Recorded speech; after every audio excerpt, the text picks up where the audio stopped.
Oleme täna teises Moosese raamatus. Nüüd on Jumala rahvas jõudnud Sinai mäele. Ta on neid välja kutsunud, et nad saaksid tema isiklikuks rahvaks ja täna oleme peatükis 24. Et ta kutsub neid talle endale lähemale tulema. Natuke varem lugesime Matteuse evangeeliumist, kus Jeesus kutsus endale oma 12 jüngrit. Aga kas olete tähele pannud, et evangeeliumites, kui Jeesus käis ringi õpetades, et tal oli rohkem kui 12 jüngrit tegelikult. Lihtsalt selle suure jüngrite hulgas ta valis välja 12, kellele ta õpetas kõike ja seletas kõike ja keda ta valmistas ette selleks ajaks, millal Jeesus ära läheks, et nemad viiksid selle asja edasi. Ja siis, kui Jeesus käis ringi, oli neid rahva hulgad. Mõned tahtsid lihtsalt mingit imet näha, mõned tahtsid nagu terveks saada. Aga paljud nagu uskusid Jeesusesse ja Piibel nimetab neid ka jüngriteks. Ja me ei tea täpselt, kui palju neid on, aga päris palju. Siis oli neid 12 jüngrit. Aga nende seas olid 3, kes olid eriliselt nagu Jeesuse lähedal. Kas teate, kes nad olid? Need 3 erilist jüngrit. Kui ta läks näiteks mäe peale, kus nad nägid Moosest ja nägid Eeliat, kes oli Jeesusega kaasas? Täpselt. Peetrus, Johannes, Jakobus. Nemad olid siis eriti Jeesuse lähedal. Täna selles Vanas Testamendi peatükis Jumal kutsub inimesi tulla talle lähemale. Tema juurde lähemale tulema. Ja meie peaksime tulema tegelikult Jumalale lähemale. Aga kuidas me teeme seda? No vaatame kõigepealt, kuidas kogu rahvas tuli Jumalale lähemale. Siis kõigepealt tuleme koos selle kogu rahvaga, kogu Iisraeli rahvaga Jumalale lähemale. Ma loen siis salmid 1-8. Ja ta ütles Moosesele, astuge üles Issanda juurde, sina ise, Aaron, Nadab, Abihu ja 70 Iisraeli vanemaist ja kummardage eemalt. Mooses üksi liginegu Issandale, teised aga ei tohi lähedale tulla ja rahvas ei tohi minna üles koos temaga. Ja Mooses tuli ning jutustas rahvale kõigist Issanda sõnades ja kõigist seadlustest. Ja kogu rahvas vastas ühehäälselt öeldes, me tahame teha iga sõna järgi, mis Issand on rääkinud. No praegu siis peatume seal. Kui me tahame kogu rahvaga Jumala lähemale tulema, siis loeme tema sõna. Mis on siin kirjas? Mooses kutsus kogu rahvast enda juurde, jutustas rahvale kõigist Issanda sõnadest ja kõigist seadlustest. Sa ütled, et jah, tegelikult ma ei ole rahul oma nagu suhtega Jumalaga. Ma ei ole rahul, ma ei tunne ennast nagu väga Jumala lähedal. Ma vaatan teisi, ma olen kuulnud teisi nagu pastorid või suured kristlased, et nemad on rohkem Jumala lähedal. Kuidas mina tulen Jumalale lähemale? No väga lihtne. Alustame sellega, et sa loed tema sõna lihtsalt. Sa loed tema sõna. Tee Piiblit lahti, hakka lugema. Ja kui sa hakkad lugema ja siis ta hakkad mõtlema, et ma ei tea, ma ei saa kõigest aru, mida ma loen. No siis võtta mingi kommentaari. Näiteks Eugene võttis kunagi Danieli raamatu kommentaari, võttis koju ja luges läbi. Ja see oli talle väga huvitav, see seletas kõik ära. Ma mäletan, et minu sõber Roland alguses, kui ta hakkas piiblit lugema, ta ütles, et ma ei saa nagu midagi aru. Siis ta hakkas kuulama seda saadet Piibel kaanest kaaneni. Ja ta kuulas selle algusest lõpuni. Ja kui ta kuulas seda algusest lõpuni, see katab nagu kogu piiblit, siis ta hakkas nagu piiblit paremini mõistma. Ja ma arvan, et ta kuulas seda nagu veel kord läbi. Ja just hiljuti ma laenutasin Raivole ühe kommentaari, mis katab kõik Samueli, kuningate ja ajaraamatud, nagu Iisraeli rahva ajalugu põhimõtteliselt. Sest praegu loeb seal oma piiblis ja see on talle suureks kasuks. Kui ei saa aru, siis otsi abi. No, need raamatud, riiulid on raamatud täis seal taga. Meil on Piibel kaanest kaaneni eesti keeles ja alati on sinu pastor siin olemas. Või kui ma räägin oma lastele, siis ema on ka olemas. Tema on ka palju lugenud, palju õppinud piiblist. Loe tema sõna, siis ta tuled Jumalale lähemale. Ja siis otsusta, et sa teed kõik Jumala tahtmist. No üks asi on läbi lugeda. No nüüd olen teadlik, nüüd ma tean, mis piiblis on. Ma sain selle info kätte. Aga mida rahvas tegi, kui nad kuulsid, mida Mooses luges neile ette? Ja kogu rahvas vastas ühehäälselt öeldes, me tahame teha iga sõna järgi, mis Issand on rääkinud. Ja nad ütlesid veel kord natuke hiljem, et 7. salm.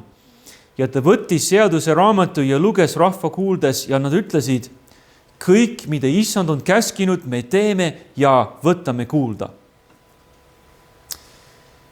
Nemad kuulasid Jumala sõna ja siis nad ütlesid, et me teeme.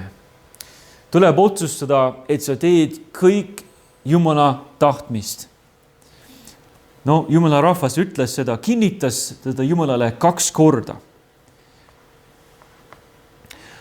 On mõned, võib-olla usklikud, kes tahavad Jumala õnnistusi kätte saada, aga ilma, et nad peaksid Jumala seaduse järgi elama. Tahavad neid õnnistusi, aga neid vastutusi ei taha. Ei ole nendes huvitatud. Tavaline nagu Eesti inimene näiteks ütleb, et ei, ma ei usu Jumalasse, usun iseendasse. Ja ma elan nii, nagu ma saan aru, et kuidas on nagu hästi elada. Mis on õige, seda ma teen, nii nagu ma aru saan.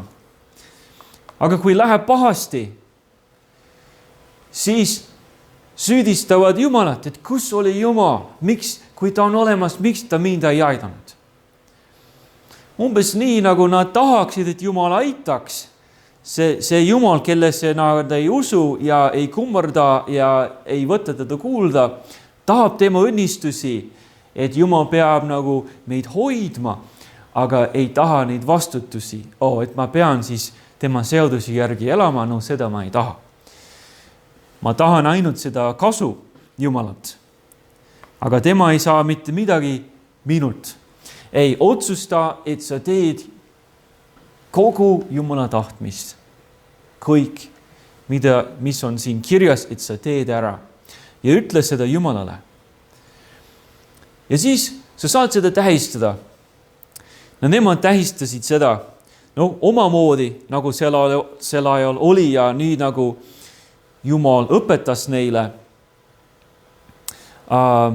Nüüd näiteks 4. salm. Ja Mooses kirjutas üles kõik issanda sõnad. Ja ta tõusis hommikul vara ning püstitas mäe alla altari ja 12 sammast vastavat Iisraeli 12 suguharule. Ja ta läkitas Iisraeli laste noori mehi ohverdama põletusohvreid ja tapma härjavärsse tänuohvriks Jumalale. Ja Mooses võttis poole verest ning pani kausikestesse, aga teise poole verest ta piserdas altarile. Siis ta võttis seaduse raamatu, luges rahva kuldes, ütlesid, kõik, mida issand on käskinud, me teeme ja võtame kuulda. Ja nüüd 8. salm. Ja Mooses võttis verd ning piserdas rahva peale, öeldes, vaata, see on selle lepingu veri, mille issand teiega on teinud kõigi nende sõnade põhjal. Nii, nad tähistasid seda mitu moodi, mille siis Mooses ehitas altari, mida see siis pani püsti. Need kivid, sambad, üks igale suguharule, 12 kokku. Kõik, et tähistada seda. Ja siis selle altari peal olid tänuohvrid, põletusohvrid Jumalale.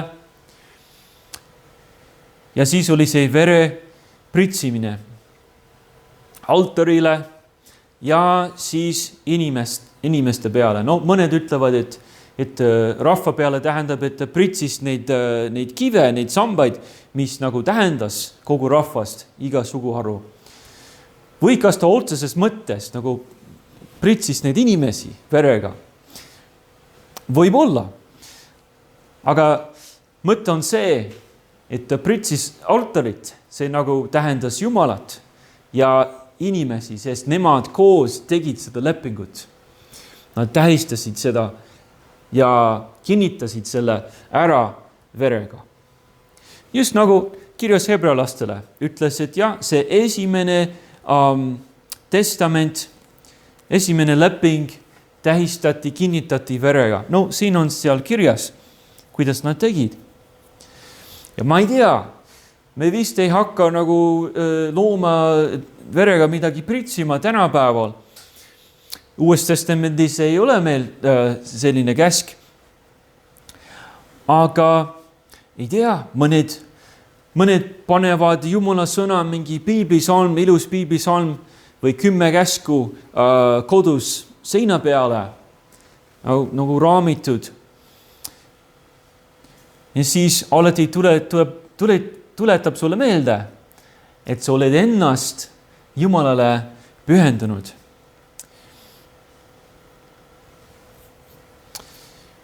Või nagu paljudes kogudustes peale jutlust on võimalus ette tulla altari, nagu nii-öelda altari ette ja sa saad seal palvetada. Ma mäletan lapsepõlves eriti, ja kui ma olin noor ja elasin seal Ameerikas, ma tegin seda mõnikord, et kui Jumal eriti nagu puudutas mind, ma tulin ette, kuumerdasin ja palvetasin Jumala ees.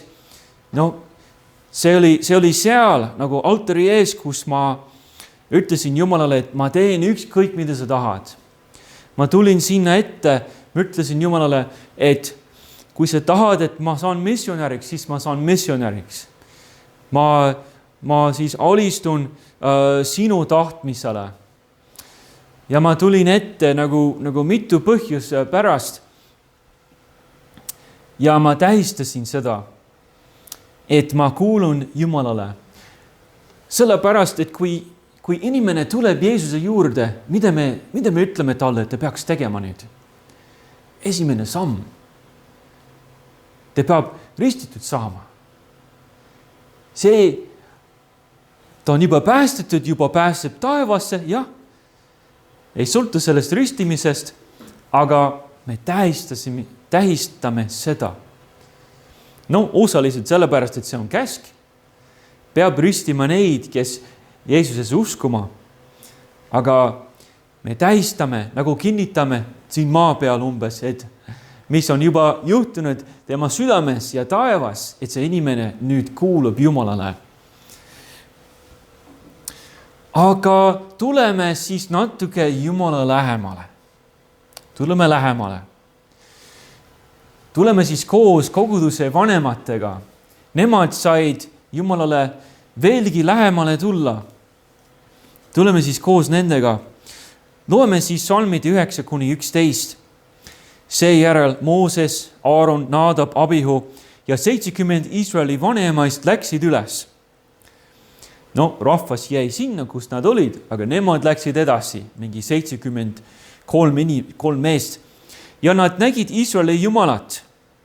Tema jalge all oli nagu safiiridest tehtud põrand otse kui taevas ise oma selguses. Aga ta ei tõstnud oma kätt Iisraeli laste ülemate vastu, vaid neid võisid Jumalat vaadata ning süüa ja juua. Ja nüüd, kes pääsevad edasi? No, Mooses, Aaron ja need teised ja 70 vanemat. Nemad läksid edasi Jumalale lähemale. Ja nemad pidid sööma ja jooma ehk nagu mingi õhtusööki sööma Jumala ees. Sest tavaliselt, kui inimesed tegid sellist lepingut, siis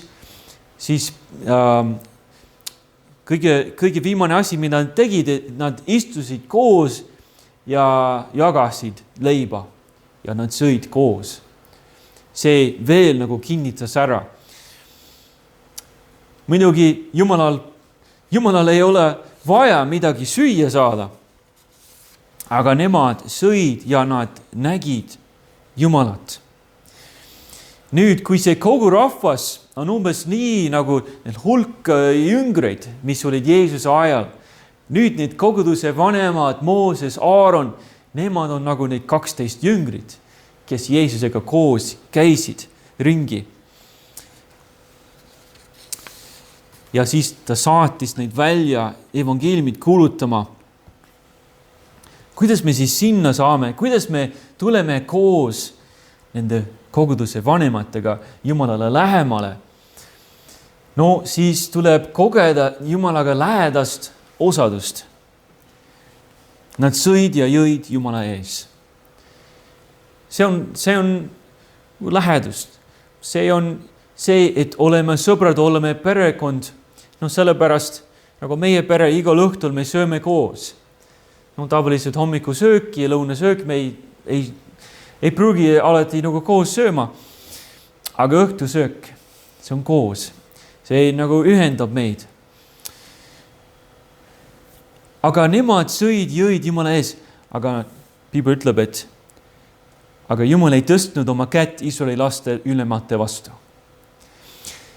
Miks Jumala sõna peab seda mainima, et ta ei tapnud neid ühesõnaga, et nad surma ei saanud? Sest me teame, et keegi ei saa Jumalat vaadata või näha ilma, et surma ei saaks. Aga ta ütles, et nad nägid Iisraeli Jumalat. Aga ta ei tõstnud kätt Iisraeli laste ülemate vastu. Mida nad siis nägid? Sest muidu Piiblis ütleb, et ei ole keegi Jumalat näinud, ütles Johannes.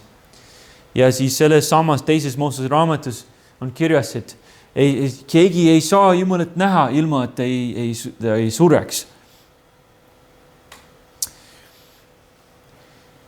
Nemad nägid aga midagi. Mida kirjeldatakse? Tema jalge all oli nagu safiiridest tehtud põrand otse kui taevas ise oma selguses. Ei kirjelda Jumalat ise, vaid seda, mille peal ta nagu seisis. Et ühesõnaga, nad ei näinud Jumalat täies oma aulhilguses. Muidu nad oleksid, ma ei tea, põrmuks muutunud ühe hetkega. Aga nad kuidagi nägid mingisugust Jumala nägemust. Nad nägid midagi, seda, mille peal Jumal nagu seisis. Seda kirjeldatakse siin. Aga teised Iisraelased, nad ei näinud seda. sest nemad jäid natuke eemale. Aga need vanemad tulid Jumalale lähemale. Et sinna saada on vaja Jumala sõna lugeda nii, et sa otsid sealt vastuseid. Mitte lihtsalt nii, et sa loed läbi, paned oma linnukesed sinna paberile ja tegin ära. Aga kui sa tahad lähemale tulla, siis sa loed natuke teistmoodi. Loed nii, et sa otsid nagu vastuseid. Ja sa tahad teada, mida Jumal tahab mulle öelda selle peatükiga, mida ma loen täna hommikul või täna õhtul. On vaja, et sa otsid Jumalat ennast, et sul on mingi janu ja nälg Jumala järele. Ja kui sa palvetad, ei ole nii, et aita Jumal, et sa oled olemas ja aita mind täna. Aamen. Pigem, et sa otsid Jumala palet. Et sul on midagi südame peal ja sa jagad seda Jumalaga. Ja sa tahad nagu Jumalat paremini tunda, kui sa palvetad. Ja sa tuled julgesti tema armutrooni ette. Sa tahad Jumalat paremini tundma õppida, et see on sinu igatsus. No siis sa koged Jumala lähedast osadust. Ja siis leia sealt värsket Jumala nägemust ka. No just ütlesin, et nad nagu täies mõttes Jumalat kindlasti ei näinud.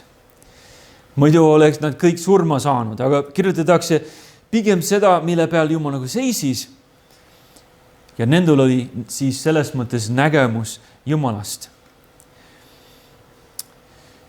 Võib-olla need koguduse vanemad, võib-olla nad vist juba arvasid, et nad tunnevad Issandat nagu päris hästi juba.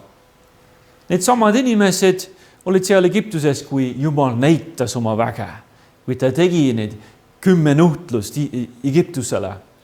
Ja nagu tegi nalja sellele Vaarole, kes pidi olema kõige kõvam mees maailmas, nagu üks Jumal ise. Aga Jumal alistas teda. Nad nägid seda, kui ta näitas oma vägevat kätt Egiptuses. Aga nüüd nad näevad Jumalat, Issandat hoopis teises valguses. Nüüd nad näevad teda nagu ennast. Ma ei tea, kas sa arvad, et sa juba tunned Jumalat? Et ütled, et ma olen juba piiblit lugenud, isegi läbi lugenud. Ma ei tea, mõned täiskasvanud võib-olla ütlevad, et ma olen seda 20 korda läbi lugenud. Ma juba tean kõike, mida on teada. Võib-olla sa arvad nii, et ma olen aastaid palvetanud. Mida veel on olemas, mida kogeda Jumalaga? Aga kui sa oled aastaid palvetanud, siis sa vist juba saad aru, et see Jumala tundma õppimine, et me vaid alles alustame. Kui oleme aastaid piiblit lugenud, aastaid palvetanud ja teda otsinud. Ma mäletan, et kui Angela isa Quentin ütles minu sõbrale Rolandile, et ta loeb piibli läbi iga aastaga. Ja Roland mõtles, et kas see on siis igav, et iga aasta sa loed seda, sa oled juba lugenud. Aga siis Quentin ütles, et aga iga kord, kui ta õpib Jumala sõna, ta õpib midagi uut. Iga kord ta märkab midagi, mida ennem ei märganud. Ta näeb mingit seost, mida ta enne ei näinud ja ei saanud aru.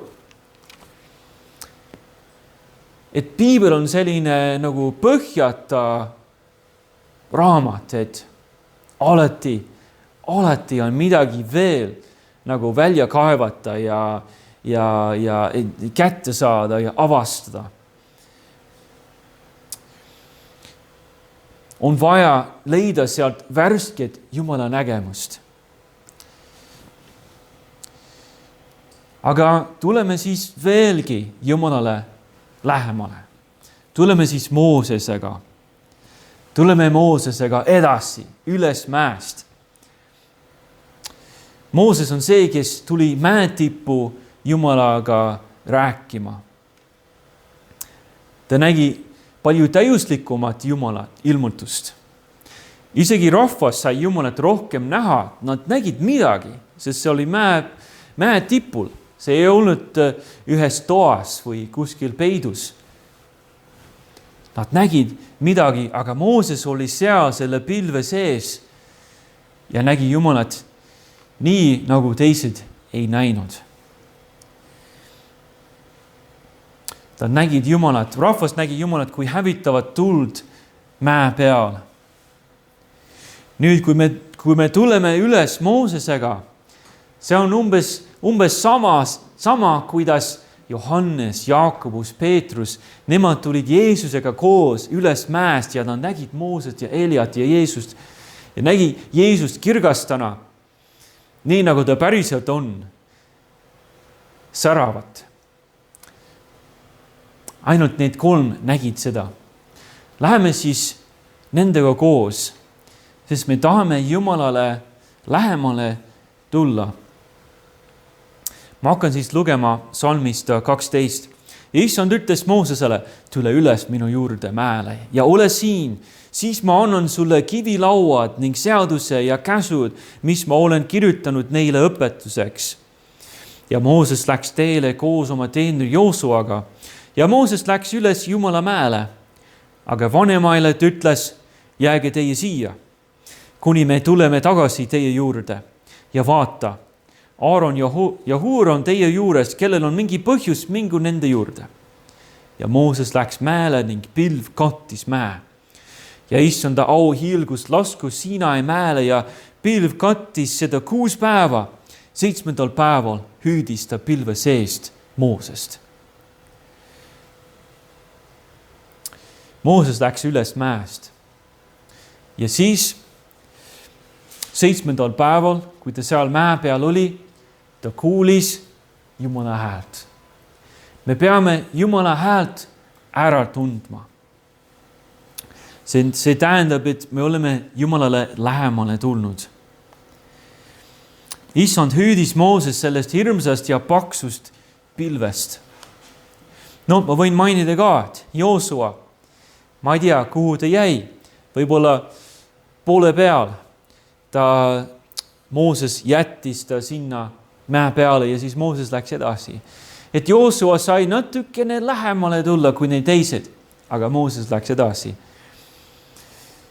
Sa pead Jumala hääle ära tundma, sest maailmas on neid hääli lihtsalt nii palju. Kuidas me tunneme ära Jumala häält? Kuidas me saame aru, et see, mida ma kuulen, see, mida teised ütlevad, kas see on Jumala hääl või ei ole? No esiteks me teame, et Jumala hääl ei ütleks midagi, mis on tema sõnaga vastuolus. See on võimatu. No, nagu mees või naine mõtleb, et kas ma jätan oma peret maha, kas ma jätan oma abikaasa maha, siis nad kuulavad häält, mis ütleb, jah, jätta neid maha. Ma ei tea, mis hääl see oli, aga see ei olnud Jumala hääl. See oli mingi teine hääl. Võib-olla isegi saatana hääl oli. Sest Jumal ei ütleks sellist asju, mis on tema sõnaga vastuolus. Ta ütles, et kui mees ja naine on abiellunud, siis nad jäävad elu lõpuni koos. Aga mis veel? Me teame, et Jumala hääl teeb koostööd sinu Jumala antud südametunnistusega. Kui sa tunned oma südames, et ma peaksin seda tegema. Ma tean, et ma peaksin seda tegema. Või tunned oma südames, et ma tean, et ma ei tohiks sellist asja teha, et see on vale. Noh, tihtipeale on see Jumala hääl, mis teeb koostööd sinu südametunnistusega. No mõnikord isegi, ma tean, isegi südametunnistus võib olla võib-olla on see ära rikutud. Ja südametunnistus isegi ei tea, mis on hea, mis on halb. Aga Jumal on ikkagi andnud meile sellise südametunnistuse. Ja Jumala hääl räägib vahel ka inimeste kaudu. Ma olen isiklikult seda kogenud, et Jumala hääl räägib vahel inimeste kaudu. Kui räägid inimestega, eriti need, kes on Jumala nagu hästi lähedal, nemad annavad sulle head nõu. Nendel on sellist Jumala tarkust. Ja kui nemad jagavad midagi sulle, on tihtipeale on see, mida Jumal tahab, et sa kuuleks praegu. Et Jumal kasutab vahel inimesi, eriti neid, kes on Jumala lähedal. Ja mida paremini sa Jumala sõna tunned, ehk nagu piiblit tunned, seda kergemini sa tunned ära Issanda hääle, kui ta nagu mujalt räägib sulle. No kuidas me siis sinna saame, et läheme Moosesega üles? No veeda siis rohkem aega Jumalaga. No salmid 17, 18 ja Issanda aul hiilguse ilmutus oli Iisraeli laste silmis otse kui hävitav tulimäe tipus.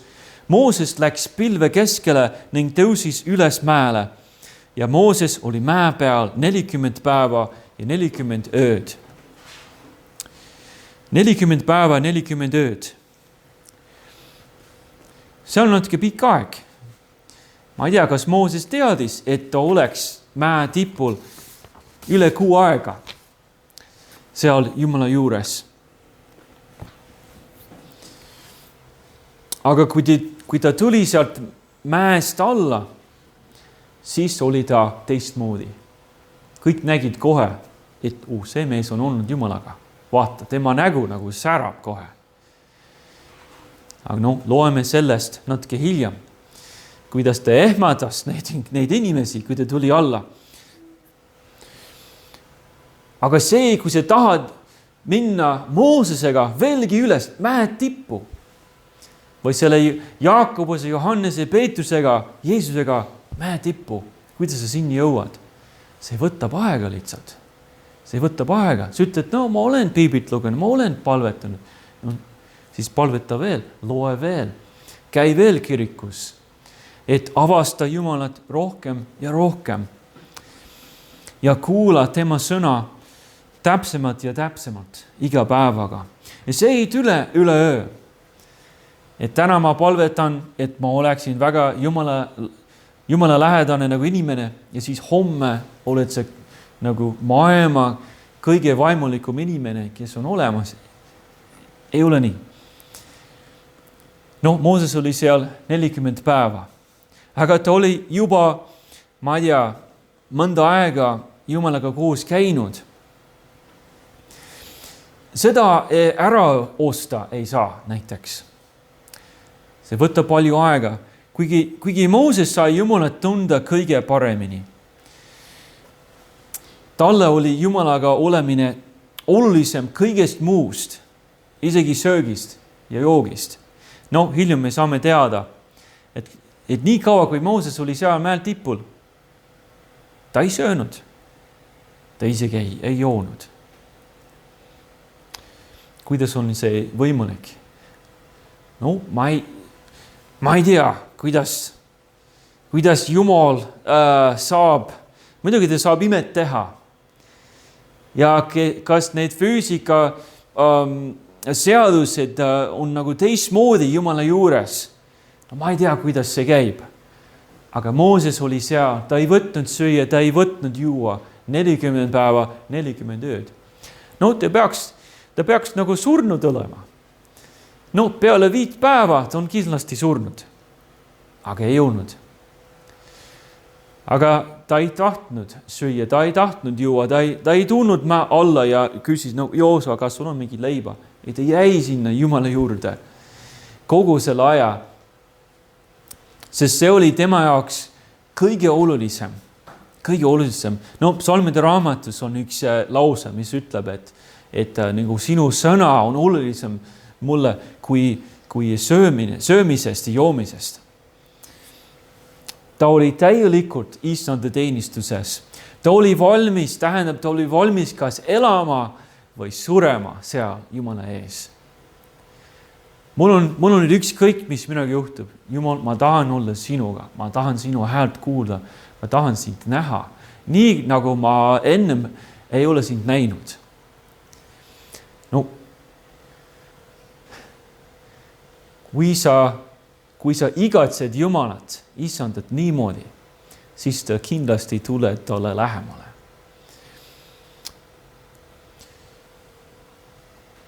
Tule siis Jumalale lähemale. Kas sa oled rahul sellega, kuidas sinu ja Jumalaga on? Kui sa ütled, et ma olen rahul, ma käin kirikus mõnikord, ma loen midagi, ma mõnikord palvetan, et ei ole rohkem vaja. No siis on väga kurb, sest Jumal tahab, et tuleksime ikkagi lähemale ja lähemale. Ta tahab, et meie avastaksime rohkem issanda kohta. Ta tahab, et me kasvaksime talle lähemale. Tal on nii palju, mida sulle näidata. Tal on nii palju, mida sulle õpetada selles elus. Kas oled rahul? Et no, juba on hea, kus ma on. Mul on juba hea. Aga igatsust peab olema, et sa tuleksid veelgi lähemale Jumala juurde.